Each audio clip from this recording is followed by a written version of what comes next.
XSFM입니다. I, D, W, K.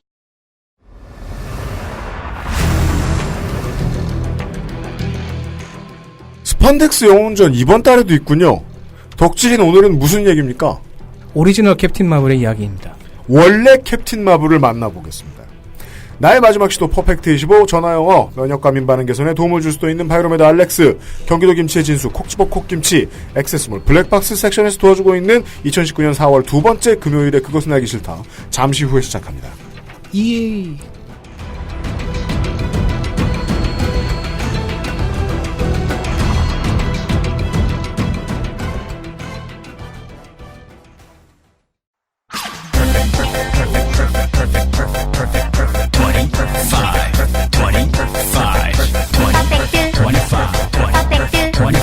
전화로 공부하는 원어민 1대1 수업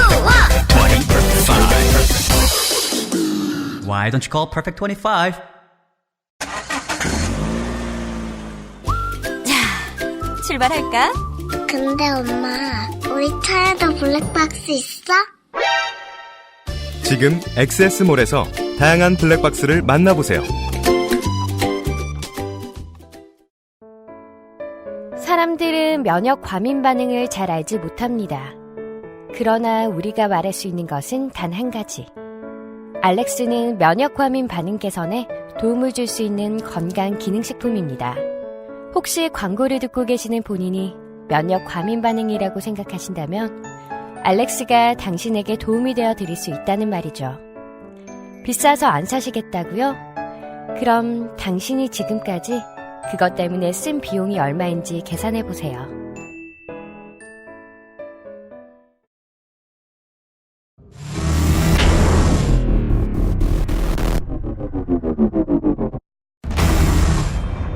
기본 교양, 슈퍼히어로 문학의 인해, 스판덱스 영웅전.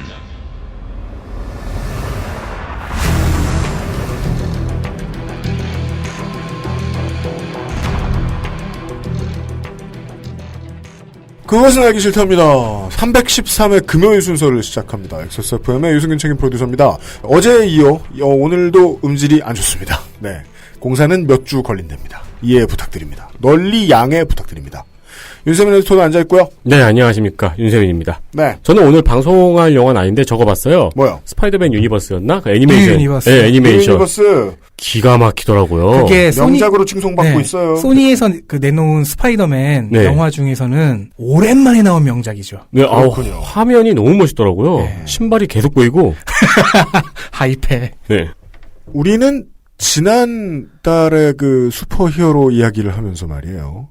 캡틴 마블이 원래 캡틴 마블이 아니었다. 네, 마벨이나 캐롤 댄버스는 오리지널로 캡틴 마블의 이름을 쓴 캐릭터가 아니다. 캐롤 댄버스는 캡틴 마블이 아니었다.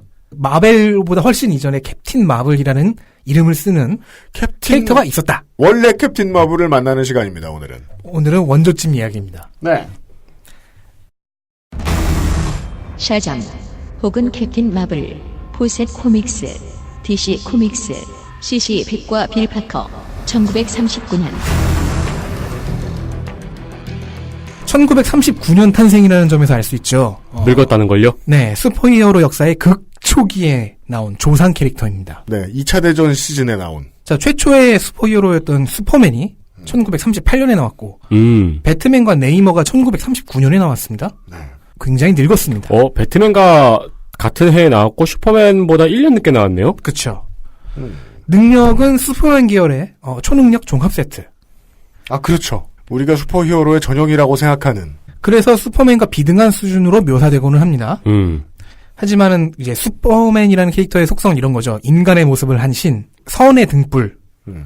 이런 속성의 슈퍼맨과는 좀 다르게 캡틴 마블은 어린이가 특정 키워드, 즉 주문을 외우면 어른 몸의 슈퍼히어로로 변신한다는 그런 설정이었습니다. 네. 내로남불!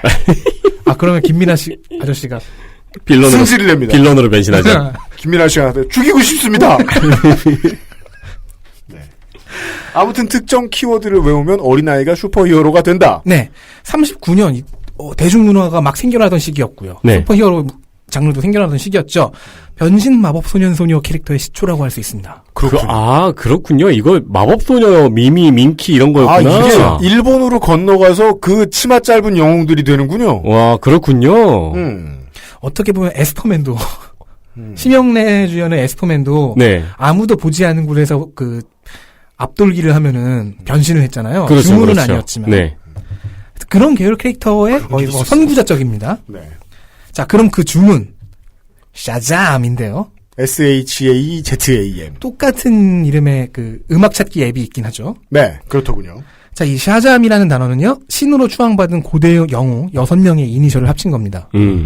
그리고 이 이니셜을 따라서 보유한 능력을 분류하기도 해요. 이상한 건 그 능력 분류 중에서 비행 능력이 없어요. 아, 근데 샤잠은 날아다녀요? 네. 근데 비행은 디폴트인가 봅니다. 그렇죠. 그거는 이제 슈퍼맨의 S 아닐까요? 자, S는 슈퍼맨이 아니고요. 솔로몬의 지혜입니다. 네.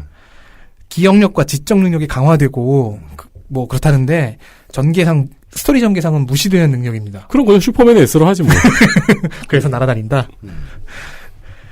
H, 헤라클레스의 힘이 세다는 게 빠지면 이런 캐릭터는 이제 전개에 문제가 생기죠. 네. 그리고 히어로도 될 수 없습니다. 가급적. 그리고 A, 아틀라스의 체력. 여기에 이제 강한 내구도 이런 게 들어가 있는 겁니다. 원래 애들은 관절이 건강해요. Z, 제우스의 권능인데 이제 이게 스트렝스가 아닌 파워입니다. 그렇죠. 파워는 어떤 정치적인 힘을 내포하죠. 그래서 권위로 번역되는데요. 저는 전력으로 변환해도 된다고 생각합니다. 전기요? 네. 제우스의 이 권위 때문에 샤잠으로 변신한 상태, 캡틴 마블로 변신한 상태에서는 수명이 불멸이에요. 늙지 않아요. 네. 그리고 전자기류의 조작이 가능해서 전기를 흡수하고 번개를 만들 수가 있습니다. 또 어차피 뭐 한 또 십몇 년 늙었고 저 주문 한번 외우면서. 근데 그 상태로 몇 천 년도 갈 수 있어요. 그렇군요. 네. 그리고 다시 A, 아킬레스의 용기. 용기가 충만해진답니다. 이거는 아킬레스 없어도 그냥 마인드 컨트롤러 되지 않을까요? 근데 이게 그거예요. 우리가 슈퍼히어로를 쉽게 봐서 그렇지만은 만약에 정말로 그런 상황이 온다고 생각을 해보세요. 굉장히 무서울 거예요. 그렇죠. 네. 그 대신 이렇게 발뒤꿈치가 약해지거나 그러진 않아요? 그렇진 않은 것 같아요. 그리고 마지막 M, 머큐리의 속도. 이 슈퍼맨이나 플래시만큼 빠른 이동 속도를 자랑합니다. 이외에도 뭐 7번째 능력이 더 있다. 그래서 마법사 오가르라는 존재가 있고. 그럼 샤자모. 예, 그렇게 외웠다라는 그 마이너한 설정도 있어요. 네. 뭐 이 버전에서는 오가르가 나중에 타락해서 영웅에서 폭군이 되는 바람에 빠져서 샤잠이 되었다. 뭐 이렇게 얘기는 하지만 이거는 뭐 초기에나 좀 쓰였고 현재는 거의 사장되어 있는 설정입니다. 네. 어쨌든 이 6 이니셜 신이자 영웅이었던 고대 영웅들의 6명을 오리지널 설정의 신으로 바꾸려는 편집부의 시도가 최근 들어서 있긴 했습니다. 오리지널 신이 무슨 뜻이에요? 그러니까 자기들이 만든 신. 이런 헤라클레스나 이런 신이 아니고, 창작신. 그쵸. 자, 어쨌든 이렇게 6종류의 힘 플러스 알파를 계승하는 마법사 집단이 있어요. 6종류인데 7명입니다. 그 7명의 마법사가 만든 총리죠, 총리. 정승. 통칭 서클 오브 이터니티라는 게 있습니다. 그러니까 고대로부터 이제 인류의 마법 문명을 계승해온 사람들이에요. 마법협회. 그쵸. 영원 동아리. 네, 서클 오브 이터니티. 이들은 자신들이 관리하는 힘을 계승시키는 한 명이 대리자 혹은 후계자를 만들어서 세상에 내보냅니다. 그러니까 영어로 하면 챔피언이죠. 그렇죠. 챔피언은 물론 우리가 하면 엄마나 챔피언 먹었어도 있지만은 롤 용어죠, 여기서는. 네. 대리자, 대표자 뭐 그런 식이죠. 네. 고대 혹은 중세로 추정되는 시대에 첫 번째 챔피언 한 명을 선택을 해봅니다. 플레이어네요. 네네. 의회에서 내보내는. 그쵸. 근데 이 한 명이 깽판을 쳐버려요. 왜요? 좀 나중에 얘기를 하겠습니다. 그래서 크게 피를 봅니다. 그 여파로 6명 중에서 5자리가 비어버립니다. 5명을 죽여버렸어요? 죽인 것도 있고, 뭐, 간접적으로 이렇게 사라진 것도 있고, 어쨌든 확실하게 이야기가 되진 않지만은, 정황상 죽인 것 같아요. 막 청문회를 통해서 막 타수시키고. 그렇죠. 그렇게 해서 장관 6명 중에. 그죠. 네.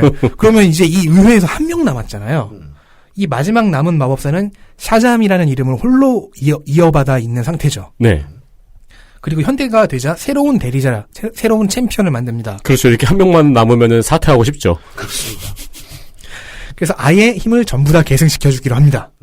그렇게 선택된 사람은 빌리 베슨이라는 고아 소년입니다. 애입니다, 애. 네. 빌리 베슨. 10대 초중반이죠. 네. 친부모 없이 입양 가정에서 살고 있는 빌리 베슨은 이제 힘을 받고 슈퍼히어로 활동을 시작을 합니다. 근데 능력이 하도 마블러스해서 캡틴 마블이라는 이름을 얻게 됩니다.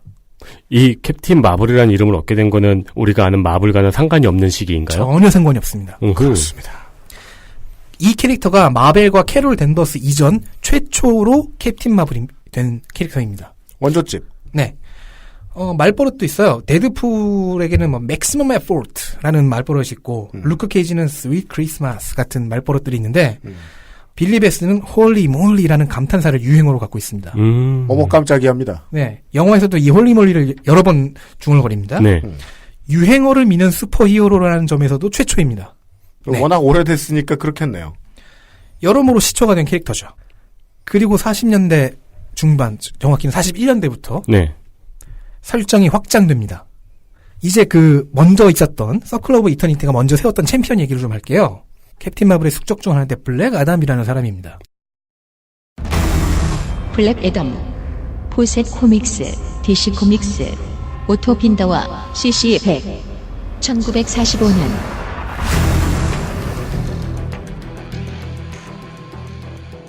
초기 설정으로는 고대 이집트의 왕자였고 후기 설정으로는 칸다크라는 중동의 가상국가 출신입니다. 그러니까 중동 사람이에요. 네.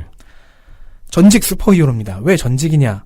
이 사람은 결국에는 타락을 하거든요. 타락해서 서클 오브 이터니티에서 박살내고 독재자를 타도한 후에 자신이 독재자가 되는 그런 스토리의 캐릭터입니다. 네. 그래서 나중에는 안티히어로로까지 발전을 해요. 빌런만이 아니라. 근데 이 과정에서 블랙 아담은 계승받은 힘을 혼자서 독차지합니다. 그럴 가능성을 남겨뒀더니 마법협회는 일을 참 못하네요. 그쵸. 처음에는 다 시행착오가 있는 거죠. 시행착오로 죽었잖아요. 그래서 시행착오는 죽기 마련이죠. 네, 너무 큰 시행착오죠. 네. 블랙 아담은 좀 너무했어요. 그래서 친동생도 죽이는 등 힘을 오로지 혼자 독차지하려고 하고요. 사이드킥이 있다고 해도 그게 아내와 처남 정도입니다. 후기에는 그나마도 사이드킥들이 잘 등장하지 않습니다. 네. 즉 모든 권능을 혼자 독차지한 사람 블랙 아담입니다. 이런 블랙 아담과 대조적으로 캡틴 마블은 주변 사람들, 특히 입양 가족 및 친구와 힘을 나눕니다. 서클 오브 이터니티의 유일한 생존 멤버가 생각컨대 이게 어른을 댔다 쓰니까 이게 생각이 변하는구만. 욕심을 부리고 차라리 애가 나을지도. 근데 힘을 또 나눌 수도 있어요? 네. 그러면 이 마법협회는 일을 진짜 못했네요. 힘을 나쁜 놈한테 하고 나눌 수도 있었잖아요. 그렇죠. 그래서 직접적인 파워 랭킹은 블랙 아담이 캡틴 마블보다 한 2배 정도 강하다고 해요. 힘을 안 줬으니까. 캡틴 마블은 나눴으니까. 네. 결국 그래서 빌리 베슨의 가족 전체가 슈퍼히어로 패밀리가 됩니다. 이 가족을 마블 패밀리라고 부릅니다. 그렇군요. 점점 이상해지죠. 메리라는 MARY라는 여성 캐릭터가 있습니다. 어떤 설정에서는 빌리 베슨의 쌍둥이 자매 메리 베슨 혹은 나이차가 있는 수양자매로 설정이 왔다 갔다 합니다. 메리 베슨, 메리 브론필드, 네. 쌍둥이인데 브론필드 경우도 있고 뭐 이렇게 왔다 갔다 하는데 어쨌든 메리는요. 영화에선 성이 달라요? 네, 브론필드 버전으로 나오고 나이 차이가 있는 버전으로 나옵니다. 네. 메리는 일단 힘을 받아요. 자기 형제에게서. 그래서 슈퍼히어로가 된 후 메리 마블이 됩니다. 프레디 프리먼이라는 영화에도 등장하는 빌리의 친구가 있습니다. 네. 원작에서는 신문파리자 학급 친구로 처음 등장했는데 캡틴 마블의 적 중인 하나에게 당해서 다리에 장애가 생겼어요. 이 적이 아마 캡틴 나찌였을 거예요. 캡틴 나찌라니. 그리고 프레디도 빌리에게 힘을 받습니다. 네. 그래서 슈퍼히어로가 된 후 이름을 캡틴 마블 주니어로 합니다. 프레디의 팬 중 하나가 캡틴 마블 주니어의 팬 중 하나가 엘비스 프레슬리였어요. 아, 설정상이요? 네, 아니요. 실제로 엘비스 프레슬리가 캡틴 마블 주니어의 팬이었어요. 아, 근데 캡틴 마블 주니어의 팬이었어요? 네. 신기하네요. 그래서 시대의 왁구는 맞아 들어가죠. 네. 엘비스의 활동 시기를 생각해보면. 그래서 엘비스가 데뷔할 때요. 프레디 프리먼의 헤어스타일, 망토 디자인, 로고 디자인을 따라했다는 것은 숨겨진 이야기입니다. 그럼 그 헤어스타일은 그 리젠트를 말하는 거예요? 네, 그 비슷한 거. 오. 영화에서는 만화의 최근 설정을 따라서 프레디가 입양된 형제자매 중 하나로 등장합니다. 네. 이 세 명이 마블 패밀리에서 가장 주된 역할을 해요. 그래서 보통 빌리는 캡틴 마블 1호기라는 의미로 CM1, 메리는 CM2, 프레디는 CM3로 지칭합니다. 1호기, 2호기, 3호기 같은 익숙한 느낌이 든다면 기분 탓이 아닙니다. 이게 여러모로 원조의 역할을 했다, 이 작품은. 그렇습니다. 아, 좋습니다. 자, 원래 서클 오브 이터니티가 7명이었고, 네. 갖고 있는 힘이 6개의 갈래잖아요. 네. 그러면 최대 6명까지 늘어날 수 있지 않겠습니까? 네. 그 정식 멤버가. 따라서 이 두 사람 외에도 다른 입양 형제자매들도 힘을 받습니다. 그럼 3명이 더 있어야 되겠죠? 아시아계인 유진 최, 멕시코계인 페드로 피니아, 아프리카계인 달라 너들리도 언니 오빠들 따라서 슈퍼히어로가 됩니다. 6남매가 다 됐어요. 이들은 근데 따로 히어로 네임이 없고 딱히 중요하게 다뤄지진 않습니다. 근데 중요한 점은 코스튬의 색이에요. CM1, 2, 그러니까 빌리와 메리는 빨간색이 메인이고요. CM3인 프레디는 파란색을 씁니다. 근데 유진은 은색을 쓰고 페드로는 녹색, 날라는 보라색을 씁니다. 아, 저는 늘 궁금했거든요. 전대물의 1호기는 항상 빨간색인지. 전대물의 시초가 마블 패밀리입니다. 그 전통을 따라서 항상 빨간색이었을까요? 그 전통을 의식하고 있었는지 모르겠어요. 그동안의 제작자들이. 그건 확실치 않은데. 맞아요. 무의식 중에 그런 선택을 반복할 수는 있죠. 네. 이렇게 보면요. 모든 설정과 빨주노초 파란 보러 갔나요? 자, 모든 설정과 전개에서 명백하게 아동을 타겟으로 한 흔적이 보이죠. 물론 슈퍼맨도 타겟층에 아동이 존재했습니다. 네. 아동도 타겟층으로 한다. 그래서 불살주의 설정이 생겨났었어요. 하지만 캡틴 마블은 처음부터 끝까지 아동이 주 타겟층입니다. 그렇죠. 아동이 이 다음에 커서라는 전제를 갖지 않고도 영웅이 될 수 있어요. 네. 네. 주인공이 아이고, 네. 주인공의 형제자매들도 아이고. 그건 우리가 어릴 때 계속 봤던 일본 만화들이었잖아요. 그래서 내가 영웅이 된다면 어땠을까, 어떤 상황일까, 그러고 내 친구들을 만나면, 왜냐면 애들은 친구를 만나야 되잖아. 누구나 친구를 만나야 되지만, 네. 영웅이 된 친구도 친구를 만나야 돼요. 그래서 영화도 그렇고 작품도 그렇고 그 전제부터 일단 고민해봅니다. 내가 영웅이 된 다음에 친구를 만나면 어떨까? 친구들은 놀라죠. 증명해줘야 되죠. 그래서 계속. 네. 근데 친구랑 같이 놀고 싶어. 야, 나 빌리야, 임마. 나의 신체 능력은 이미 슈퍼휴먼이야. 네. 그러면 같이 슈퍼휴먼이 돼서 같이 놀자. 그렇습니다. 같이 착한 일 하고 다니자. 네. 네. 그러면 타겟팅이 어떻게 된 건지가 정확히 해설이 되네요. 그건 너무 신나는 이야기였겠네요. 그 당시에는. 그렇죠. 40년대 아이들에게는. 그러게, 예. 그리고 아까 말씀해 주셨죠. 마블이란 이름을 쓰고 있잖아요. 위화감을 안 느끼셔도 됩니다. 당시 마블 코믹스라는 회사는 존재하지 않았거든요. 마블 코믹스는 타임리 코믹스라는 이름으로 출발을 했어요. 네. 39년, 40년 그쯤에 말씀을 해드린 적이 있습니다. 창립을 했습니다. 이후 어디로 매각됐다가 사명을 변경하다가 반복을 하다가 마블 코믹스로 이름을 바꾼 건 1961년입니다. 물론 40, 50년대에는요. 타임리 코믹스가 발행하는 만화 잡지의 제목이 마블 코믹스였습니다. 네. 여기서 사명이 나온 거죠. 하지만 이 시기에 마블이라는 단어는 보통 영사로서의 성격을 많이 갖고 있었고요. 네. 하지만 아무도 예상하지 못하게 이게 후일 60년대에는 불화와 눈치 싸움의 씨앗이 됩니다. 그래요. 그럼 이제부터는 그 회사와 사명 이런 것들에 대한 얘기입니까? 그렇습니다. 네. 이제 장르를 법정물로 바꿀 겁니다. 자, 그러면 정리를 하면 40년대에는 마블이라는 이름의 캐릭터가 있고 마블이라는 이름의 전혀 상관없는 잡지가 따로 있는 그렇죠. 상황인 거죠. 네. 그러니까 그 IQ 챔프에 나오는 히어로의 이름 중에 한 명이 소년 점프였던 거죠. 아니 소년 챔프였던 거죠. 혹은 보물섬이었던 거예요. 캡틴 점프였던 거지. 그렇지. 아니면 캡틴 민키. 그렇죠. 네. 혹은 캡틴 댕기. 아무튼 그렇죠. 그거 좀 다르구나. 네. 여튼 캡틴 댕기 진짜 있을 것 같은데요. 예. 우리는요 제가 지금 원고를 봤는데요. 샤잠에 대한 소개는 끝났고요. 오늘은 이 문학 장르의 역사, 장르사를 다루는 얘기네요. 이게 후기 캡틴 마블, 네 캐롤 댄버스하고는 얘기 양상이 완전 다르네요. 예, 그 얘기를 광고 듣고 들어봅시다. XSFM입니다.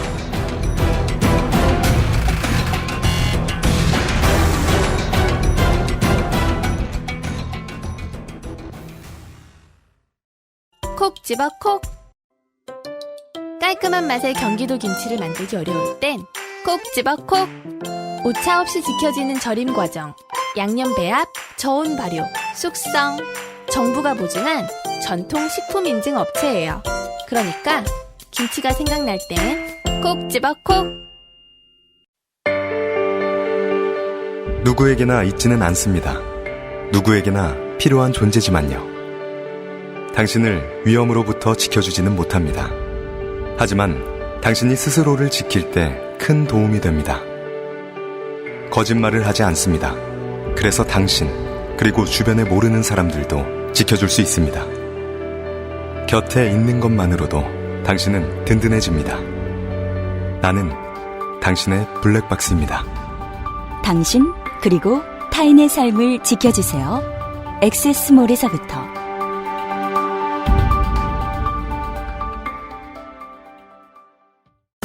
자체 교사 자격시험을 통과한 선생님들만 수업을 진행하고 적은 학생 수를 유지해 수업의 질이 떨어지지 않는 전화영어 Perfect 25.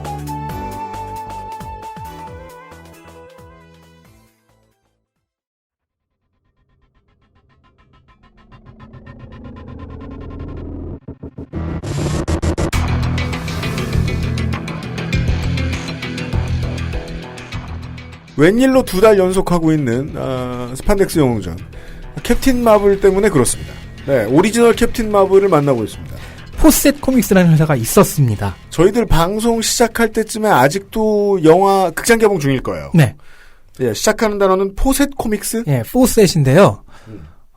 작중에서는 이 마블 패밀리들이 사는 도시의 이름으로 나오죠. 포셋 시티. 이 포셋 코믹스의 첫 슈퍼히어로가 캡틴 마블이었고요. 그리고 대표적인 상품이었습니다. 39년에요.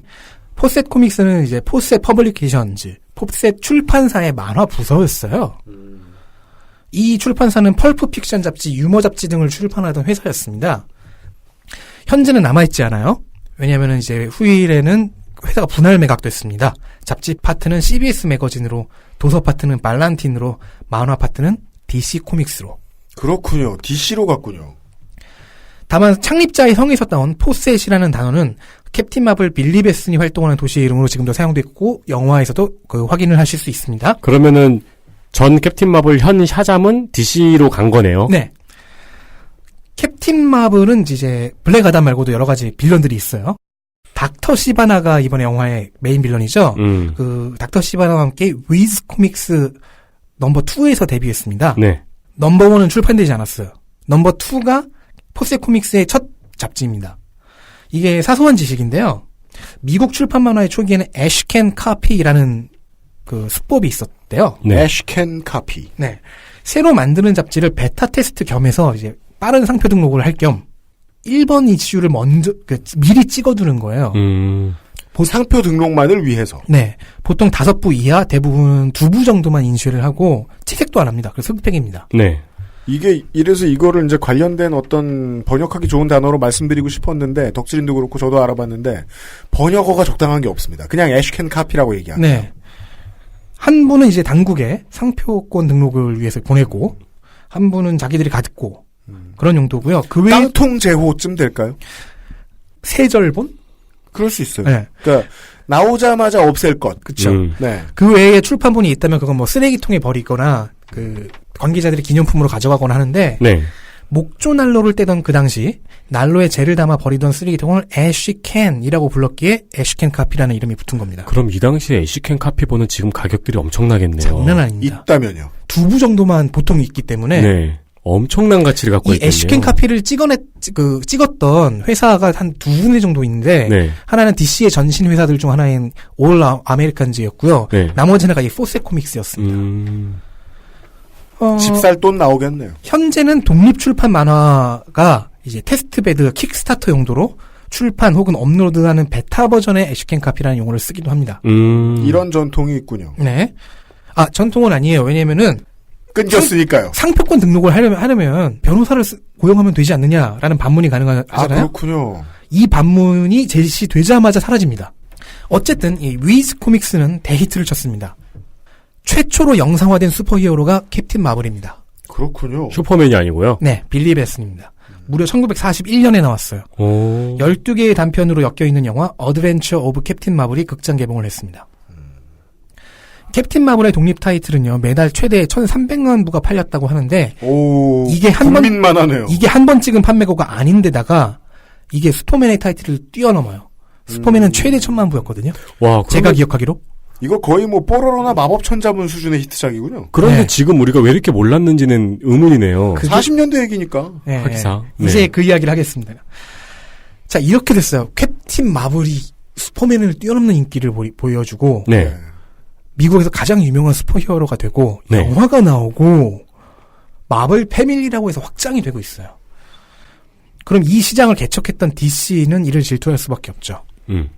이때는 아직 전신 회사들로 나뉘어져 있긴 했지만, 특히나 이제 이쪽에서 보기에는요, 캡틴 마블은 슈퍼맨의 표절 캐릭터였어요.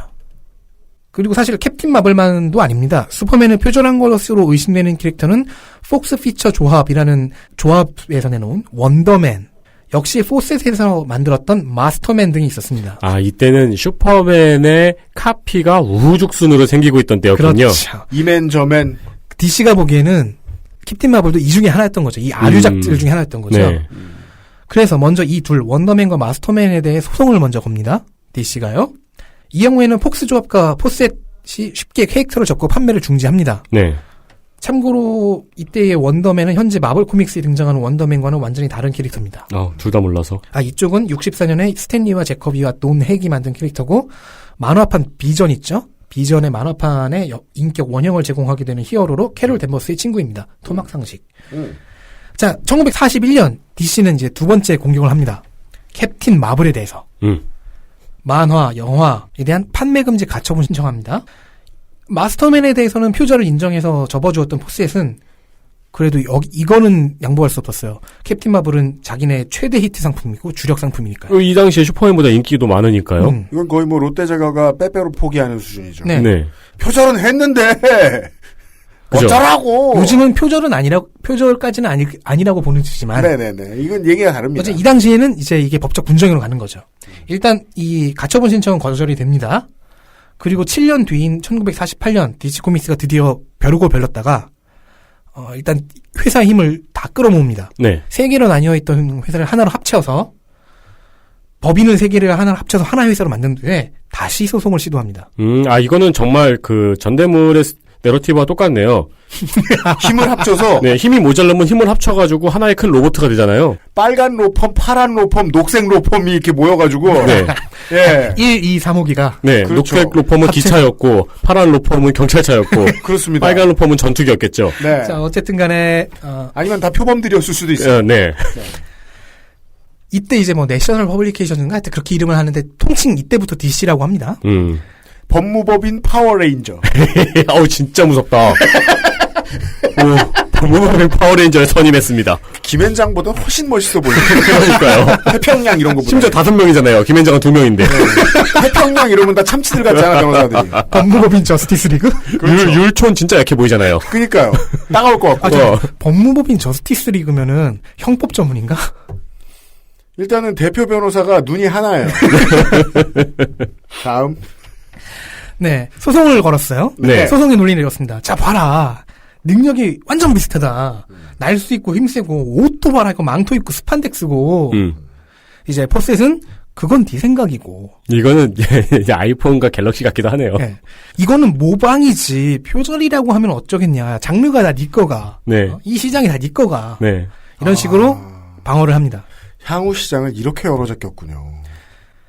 캡틴 마블이. 네, 48년에 이 소송이 시작이 됩니다. 왜냐면 여기서 슈퍼맨이 이겼으면 그 누구도 쫄쫄이를 안 입었을 거 아니야. 그 다음에 등장하는. 네. 여기서 슈퍼맨이 이겼어요. 그래요? 더 들어봅시다. 네. 원작자들과 초기 편집자들이 법정의 증인으로 나옵니다. 포셋의 직원들도 뻔질하게 증인으로서 법정을 출석합니다. 현재 정리되어 있는 증언록이 150페이지가 넘어요. 그렇죠. 공개가 되어 있어요.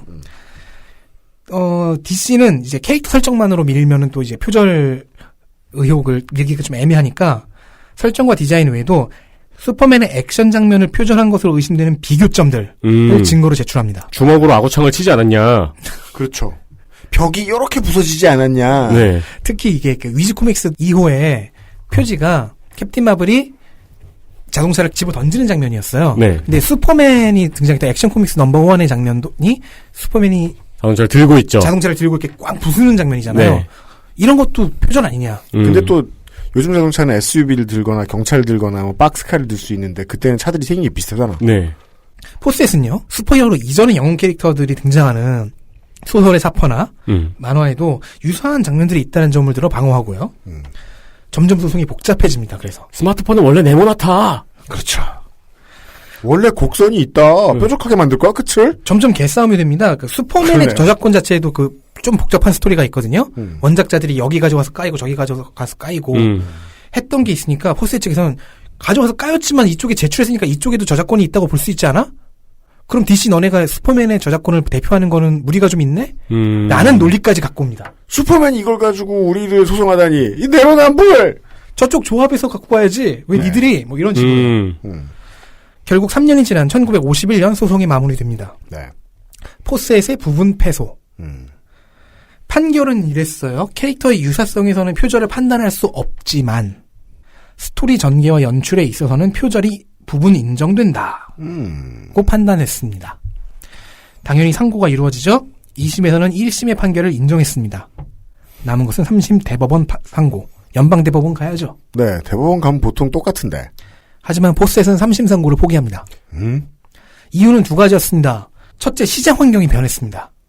1950년대가 되면서 슈퍼히어로 장르가 사양길에 들어서 버렸습니다. 네.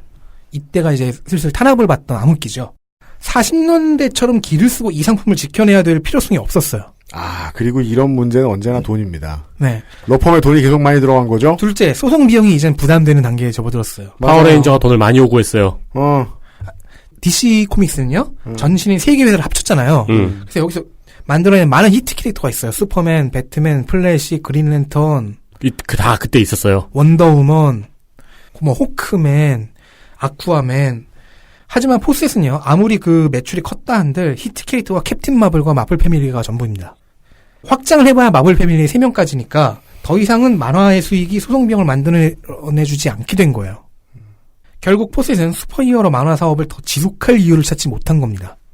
그래서 손해배상금 40만 달러를 지불해주고 캡틴 마블 브랜드의 발행을 순차적으로 중단해서 54년에는 완전히 출판을 종료합니다. 아하, 이제 이야기를 좀 따라가겠네요. 근데 캡틴 마블은 이렇게 이름을 잃었네요. 근데 여기서는 캐릭터 유사성에서는 표절을 판단할 수 없었잖아요. 네. 그래서 아직까지 쫄쫄이를 다들 입고 있군요. 그렇죠. 쫄쫄이는 입혀도 된다. 네, 판례가 됐네요. 다만 아구창은 때리면 안 된다. 그런 건 아니고 비슷한 트레이싱이라고 하죠, 요즘. 네, 트레이싱. 그렇게 의심되는 장면들이 있다. 있는 것 같다. 야, 근데 그렇게 따지면 요즘 만들 수 있는 모바일 게임 하나도 없어야 돼요. 그렇죠, 당연하죠. 네. 그리고 전 그게 맞다고 보고요. 여튼. 아니, 근데 그것도 웃긴 게, 슬램덩크 트레이싱 논란하고 지금 웹툰들 사진 그냥 갖다 쓰는 거랑 비교하면은, 맞아요. 네, 가치가 너무 변했죠. 네. 저작권 변호사 하는 일 되게 어려운 일인 것 같아요. 시대가 변하면 그만큼의 환경과 가치가 변하니까요. 네. 자, 그리고 암흑기인 50년대가 지나고, 이 장르의 재부흥기, 60년대가 왔습니다. 네. 40년대에 캡틴 마블을 즐겼던 10대 아이들이 사회의 중심 세대로 떠오르게 되죠. 30대, 40대. 그들은 돈이 있어도 여전히 힙합 옷을 입고 싶어가지고. 그렇죠. 여전히 슈퍼히어로를 보고 싶어 하는 거예요. 그렇죠. 그러니까 당시에 메가 히트했던 다른 슈퍼히어로들은 지금도 대포댕이 있어요. 쫄쫄이를 만들어줘요. 네. 그러니까 지금도 있어요. 그 슈퍼맨과 배트맨, 캡틴 아메리카, 뭐 아이언맨은 아직 있어요. 그렇죠. 근데 캡틴 마블은 현재 볼 수가 없는 거예요. 네. 이게 마치 빌텍의 김치냉장고 같은 거구만. 누구요? 최초의 중소기업이 만들었는데. 시장을 대기업이 다 차지한 다음에 지금은 명맥만 이어지고 찾아보기가 힘들어요. 지금 이걸 이렇게 비유하면 될까요? 포켓몬은 지금도 있잖아요. 근데 지금 포켓몬 브랜드가 없다고 생각해 보세요. 그럼 그 포켓몬을 보고 자랐던 세대는 상당한 향수를 포켓몬에서 느끼게 되겠죠. 그렇겠죠. 네. 제 세대는 메칸더 V가 그렇거든요. 메칸더 V가 없어졌어요? 지금은 그 메칸더 V를 하지 않잖아요. 메칸더 이러지 마세요. 그 멜로디 장윤정 씨로 명맥을 잇고 있어요. 그 멜로디를 아직까지 외우고 있다는 것. 네. 이건 이제 시간이 지난 다음에 향수로 이어지죠. 60년대 말 어떤 인기 드라마의 주인공이 유행어로 민 것이 샤잠이라던가. 향수가 공공연하게 이제 공유가 되고 있네요. 네. 아는 사람들은 그때 이런 캐릭터가 있었는데 이 캐릭터 진짜 인기 많았는데 네. 재밌었는데 슈퍼맨은 보이는데 왜 얘는 안 보이지? 결국 MF 엔터프라이즈라는 어떤 듣보잡 회사에서 1966년에 캡틴 마블이라는 이름의 새 캐릭터를 만들기에 이르릅니다. 참고로 이 회사는 1966년에 설립됐습니다. 이게 일본 민주당 같네요. 몇 년 동안 있다가 몇 년 동안 없다가. 참고로 이 MF 엔터프라이즈판의 캡틴 마블은 혼종입니다. 저는 끔찍한 혼종이라고 표현하겠습니다. 네. 안드로이드라는 점은 마블 코믹스의 오리지널 휴먼 토치와 같고 테란이 아니군요. 멸망한 외계 문명의 생존자라는 점은 슈퍼맨과 같고 이름이 빌리 백스턴이에요. 그리고 변신 주문이 있어요. 이건 오리지널 캡틴 마블과 같습니다. 아까 그 전문 용어로 개짭. 네. 네. 매우 짭. 그리고 이 모든 난장판 그리고 사람들이 느끼고 있는 향수 이런 것을 조용히 지켜보던 회사가 있었으니 61년에 이름을 바꾼 마블 코믹스입니다. 마블 코믹스가 등장합니다. 이름을 바꾸고 지켜보고 있었어요. 근데 여기는 왜 갑자기 이름을 마블 코믹스로 바꿨을까요? 본인들의 첫 잡지가 이슈의 제목이 마블 코믹스였습니다. 그것도 캡틴 마블하고 별 상관은 없이 그냥 우연의 일치네요. 그렇죠. 이건 우연으로 시작한 겁니다. 자, 소송 당시에는 그러니까 DC와 포셋의 소송 당시에는 타임리 코믹스 61년 이후로는 마블 코믹스가 된 이 회사는요. 슬슬 마블이라는 단어에 대한 장기적인 브랜드 시도를 염두에 두고 있었던 것 같습니다. 지금 60년 뒤인 지금에 이르고 있어요. 네. 70년 뒤인. 네. 그때 염두에 뒀더니. 네. 그리고 열심히 생각을 해봤죠. 자, 슈퍼히어로 만화 시장에서 마블이라는 단어를 제일 처음 쓴 회사가 어디냐? 우리였어요. 마블이었어. 오리지널 캡틴 마블 빌리 베슨이 데뷔한 날짜는 1940년 2월호입니다. 네. 근데 이건 커버 날짜고요. 실제 판매기 실자는 39년 12월이에요. 1939년 12월. 네, 그때 인쇄가 끝나고 정약으로 배송되고 있던 거죠. 네. 2월 호가.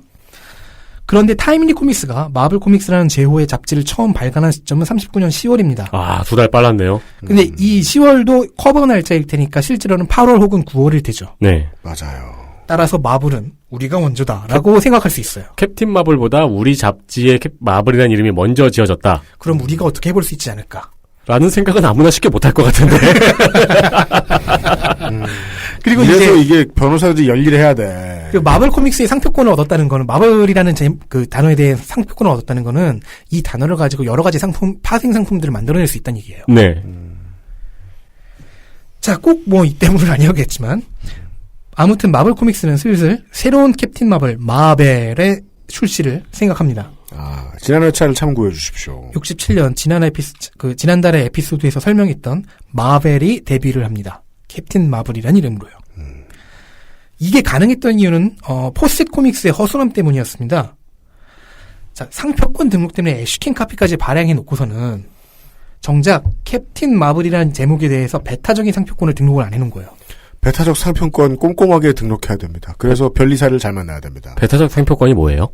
다른 쪽에서 이 제호를 쓰지 못하게 하는. 캐릭터는 상표권 등록을 했는데 이런 설정과 디자인의 캐릭터의 이름이 캡틴 마블이다. 인데 그 이름을 가지고 좀 완전히 다른 설정의 캐릭터를 만든다면은 그게 이 상표권에 저촉이 안 되는 거예요. 그러니까 캡틴 마블 폼 클렌징, 캡틴 마블 동전 파스. 그렇게는 안 되는데. 네. 그렇게 하면서 빌리 베슨의 얼굴이나 뭐 그런 게 들어가면 안 되는데 마벨은이라는 캐릭터는 만들 수 있었다는 거죠. 이름만 같을 뿐 설정이 다르지 않느냐. 네. 디자인도 다르다. 네. 라고는 갈 수 있는 겁니다. 그렇습니다. 한편 갑툭튀에 썼던 작년에 66년에 갑툭튀에 했던 MF 엔터프라이즈는요. 마블 코믹스의 상표권 침해 소송을 겁니다. 제목을 도용했다고요. 그렇죠. 해야죠. 아니요. 근데 마블의 반응은 어디 감히 정도였습니다. 왜냐면 마블 코믹스의 입장에서 마블이라는 단어의 상표권을 취득한 건 61년이잖아요. 아하. 그리고 캡틴 마블이라는 캐릭터 이름을 가지고 정말 개싸움을 법정에서 벌일 거면은 그런 포셋이 참전해야죠. 그래도 뭐 미국은 일단 걸어보는 나라니까. 네, 당사자가 아니었던 것이다. 네. 그리고 다른 두 캡틴 마블에 비해서 인지도와 판매고에서 크게 밀리고 있었어요. MF 엔터프라이즈가. 그래서 아마 자사의 만화를 밀기 위한 노이즈 마케팅으로 해석이 됩니다. 네. 실제로 여기저기 소송을 걸어요. 그런 사주들이 있죠. 이 소송은 별로 연구가 되질 않아갖고요. 경과나 그 판결을 찾기는 힘들어요. 뭐 합의로 끝났는지 판결로 끝났는지. 예. 하지만 결과는 알려져 있습니다. MF 엔터프라이즈는 얼마인지 확실치 않은 소정의 합의금을 받고 $6,000라는 설이 있어요. 자기네 캡틴 마블 만화를 중단합니다. 이 회사는 바로 그 해인 67년에 폐업했고요. 창립자는 다른 회사를 만들어 호러 장르 만화를 출판합니다. 네. 그 결과 정도만 알 수 있었군요. 제 생각에는 돈을 벌기 위해서 네. 이런 합의금을 받아내기 위해서 네. 일부러 만든 것 같아요. 네. 합의금 장사만한 유혹이 없죠. 어쨌든 마블이 만든 새로운 캡틴 마블이 훌륭히 정착했고요. 이후 현재 와서는 캐롤 댄버스까지 이어지지만 자라난 독자들이 가장 원했던 것은 빌리 베슨의 귀환이죠. 그렇죠. 캡틴 마블은 생겼는데 빌리 베슨이 없어졌잖아요. 그쵸. 지금 7, 80대 미국의 어르신들이 이 캡틴 마블 영화를 보면서 느끼는 불만은 우리 세대들이 생각하는 거랑은 완전히 성격이 다르겠네요. 저건 캡틴 마블이 아니야. 그렇죠. 아니면 혹시 모르겠어요. 왜 피가 펄해? 아니라고. 캐롤 댄버스를 보고. 그러니까 이제 그건 캐롤 댄버스는 캡틴 마블이 아니잖아. 그건 어떤 느낌이냐면은 어떤 여성이 나와서 배드민턴을 치고 있는데 그 여성 캐릭터의 이름이 피구왕 통키인 거야. 그럼 우리는 이게 몰입이 안 돼요. 통키 씨 집안에 피구왕이야. 네. PC도 피자블룸이거든. 그죠? 이게 몰입이 안 돼. 불꽃 셔틀콕을 날리지도 않고. 그렇지, 맞아요. 네. 예. 자, 빌리 베슨의 귀환을 원하는 30, 40대 이제 아재 아줌마, 처녀 총각들이 된 그 아이들의 과거 아이들의 이 염원에 응답한 회사는 DC입니다. 조금 늦었어요. 1972년입니다. 자, 새로운 캡틴 마벨이 히트를 하고 시장에 정착하는 것까지를 본 DC는 회사 문을 닫을까 말까 생각하고 있던 포스에서 접촉을 해서 오리지널 캡틴 마블의 저작권을 사옵니다. 오. 그러면서 여기서부터 시작해서 이제 포스의 만화 파트를 인수하기 시작하는 거죠. 원래 그 회사가 기울 때 그 상표권을 사올 값이 싸집니다. 그쵸. 하나씩 팔잖아요. 예. 하지만 캡틴 마블이라는 제목과 캐릭터 이름을 사용할 수가 없는 상황이죠. 네. 왜냐면 마블에서 이미 상표권을 빈틈없이 등록했거든요. 그래서 마블과 요청을 합니다. 양해를 구해요. 표지에 The Original 캡틴 마블이라는 문구를 넣을 수는 있게 해달라. 왜냐면 이게 거짓은 아니니까. 네. 이렇게 나온 타이틀이 샤잠입니다. 이거는 만약에 마블 코믹스가 거절했다면은 팬들의 반감도 상당했겠네요. 그쵸. 그렇겠네요. 표지에 이 샤잠 느낌표라는 제목 위아래로는요. 위에는 이제 with one magic word. 점점점. 아래는 The Original 캡틴 마블이라고 적혀 있네요. 이때부터 오리지널은 캡틴 마블 대신 샤잠이라는 이름과 타이틀 제목을 쓰게 됩니다. 작중에서도 captain 마블이라는 이름은 거의 쓰지 않아요. 네. 그래서 불쌍하게도 메리 마블과 캡틴 마블 주니어는 CM2와 CM3는 네. 다른 이름을 쓰거나 아니면 뭐 메리 마블이라는 이름을 쓰기는 그 이름이 잘 안 쓰여요. 그러니까 그렇겠죠. 등장도 네. 조금 줄어들어요. 그거는 우리의 일상생활 같은 거군요. 이름을 안 불러.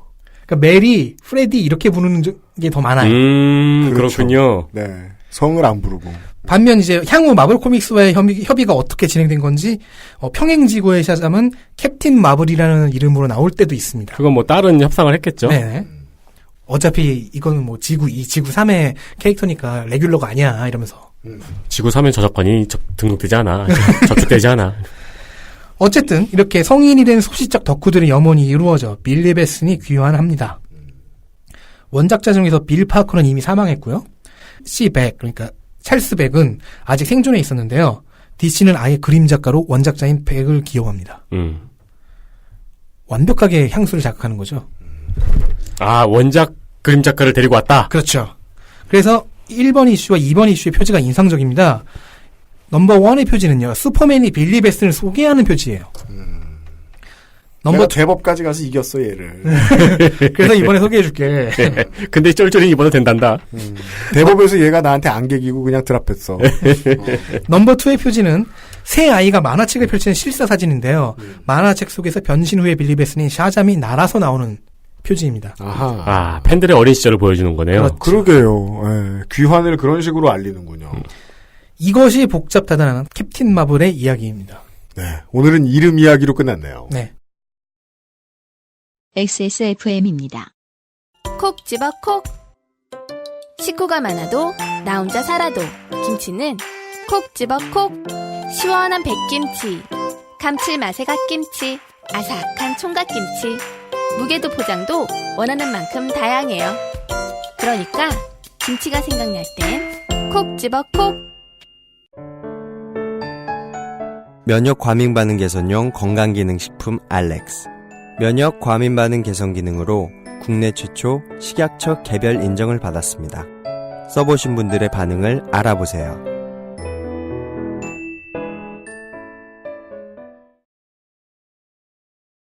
이거 재밌네요. 이후 샤잠과 캡틴 마블은 각자의 길을 걸어서 오늘날의 두 영화로 이어졌죠. 하나는 마법사가 등장하는 세미 판타지. 네. 하나는 SF의 하위 장르인 스페이스 오페라 장르로 만들어졌습니다. 그리고 하나는 회사의 상표권을 대표하는 캐릭터가 됐고요. 캐롤 댄버스와 마벨이요. 네. 하나는 과거의 향수를 불러일으키는 리바이벌로 돌아와서 이제는 슈퍼맨 계열 캐릭터의 선두주자로 성장을 했습니다. 두 캐릭터의 성장 그 궤적도 완전히 달라요. 따라서 두 캐릭터는 이름 외에는 무관합니다. 완전 달라요. 네. 그런데 이름을 둘러싼 연관성이 너무 강해요. 그래서 둘은 자꾸 작품 바깥에서 엮이죠. 예를 들어서 이제 빌리 베스니 샤잠을 외치자 캐롤 댄버스로 변한다는 그런 드립은 양극들이 가끔가다 즐기고 있습니다. 아, 그럼 팬들은 이 둘을 엮어가지고 또 제3의 창작물을 만드는 재미도 있겠네요. 그리고 그 팬들 중에는 의외로 노인네가 많을 것이다. 네. 네.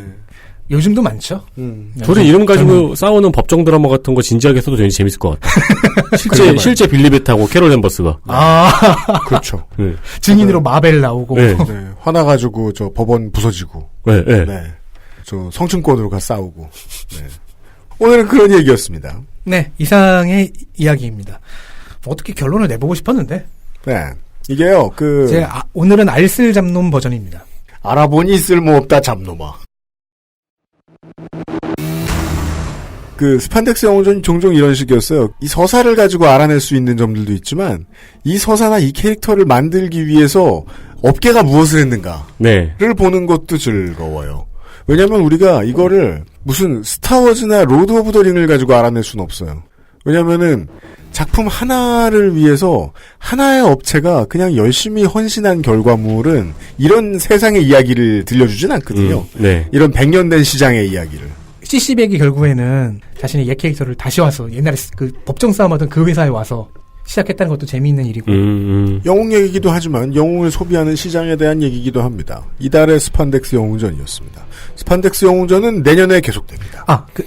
네? 더 이상 계속되지 않습니다. 아니야. 들어주셔서 감사합니다. 아니야. 아니, 저기 어벤져스 개봉하잖아요. 전 유승균 PD였고요. 윤세민 에디터였고요. 엔드게임 얘기는 하지 않겠습니다. 아니야, 할 수 있어. 왜? 다음은 뭔데요, 그럼? 네 맘대로 공지해보세요. 방송할지 말지 내가 결정하겠습니다. 알겠습니다. 맘대로 공지하는, 엔드게임까지 오지 못할 수도 있었다. 뭐가요? 마블 영화가 실패할 수도 있었다. 누구나 그렇지. 그 실패를 불러일으킬 뻔했던 사람의 이야기. 그리고 DC의 영화가 저스티스 리그 영화 실패에 큰 역할을 담당했던 어떤 사람 이야기. 즉, 실패할 뻔했던 이야기들. 실패의 이야기를 들려드릴 수 있을 겁니다. 그렇습니다. 자극적인 내용 많아요. 금요일에 그것은 알기 싫다였습니다. 사실 이번 주에 제가 가장 자극받고 있는 이야기는 광주형 일자리의 이야기입니다. 네. 그 얘기를 내일 조성수 소장하고 한번 해보겠습니다. 그리고 이거 얘기해야 되겠네요. 지난 3월과 이번 4월은요. 배트맨 80주년입니다. 포청천 1020주년. 네. 배트맨 80주년에 우리는 이 광주형 일자리 첫 해의 이야기를 나눠보겠습니다. 내일. 윤세민 에디터하고 유승균 PD였고요. 열악한 환경에서도 청취를 해주셔서 매우 감사드립니다. 좀만 더 참아주십시오. 네. 덕질인이었습니다. 수고 많았습니다. 네, 감사합니다. 내일 시간에 뵙겠습니다. 소장님하고요. 안녕히 계세요. 안녕히 계십시오. XSFM입니다.